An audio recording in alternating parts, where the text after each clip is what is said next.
अस्सलाम वालेकुम। उम्मीद है कि आप सब खैरियत से होंगे और अपने घरों में खुश होंगे। तो आज हम बनाएंगे मैंगो लस्सी। तो चलें इसको बनाना स्टार्ट करते हैं।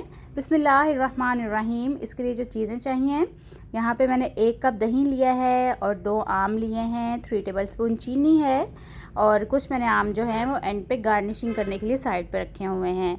तो सबसे पहले जग में आम डालेंगे। आम आप किसी तरह भी कट करके डाल सकते हैं, स्लाइसिस में, क्यूब्स में। और 1 कप साथ ही इसमें दही का ऐड करेंगे। मैं जो इसमें दही यूज़ कर रही हूँ वो घर का ही मैं इस्तेमाल कर रही हूँ, मैंने घर पे बनाया था। आप बाज़ार का भी इसमें इस्तेमाल कर सकते हैं। 3 टेबलस्पून इसमें मैं चीनी के ऐड कर रही हूँ, क्योंकि आम ऑलरेडी मीठा होता है, लेकिन आप अपने टेस्ट के मुताबिक चीनी कम ज़्यादा कर सकते हैं। और 1 कप ही मैंने इसमें बर्फ़ डाली है। तो बस इसके अंदर और कोई भी चीज़ नहीं जाएगी, ना हम इसमें पानी ऐड करेंगे और ना ही दूध को ऐड करेंगे। तो बस अब इसका ढक्कन लगा के इसको ब्लेंड करते हैं। अगर आप चैनल पर नए हैं तो चैनल को सब्सक्राइब कर दें और बेल आइकन के बटन को लाजमी प्रेस कीजिएगा, ताकि मेरी हर नई आने वाली वीडियो का नोटिफिकेशन आपको मिल सके। तो बस अब इसको 1 से 2 मिनट लगेगा अच्छी तरह से ब्लेंड होने में, ताकि सारी चीज़ें जो हैं वो सही से इसमें मिक्स हो जाएँ। तो यहाँ पे हमारी लस्सी तैयार हो गई है। अब इसको ग्लास में निकाल लेते हैं। तो बहुत ही मज़े की और टेस्टी ये बनकर तैयार होती है।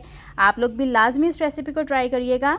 तो इसके ऊपर थोड़े से मैं आम के जो चंक्स हैं वो ऐड करूँगी और साथ ही गार्निशिंग के लिए थोड़े से बादाम जो हैं वो भी इसमें ऐड कर दूँगी। तो बहुत ही कमाल का ड्रिंक बना है। अगर रेसिपी अच्छी लगी है तो लाइक, शेयर एंड सब्सक्राइब कर दें। अपना बहुत सारा ख्याल रखिएगा। आपसे फिर मुलाकात होगी। अल्लाह हाफ़िज़।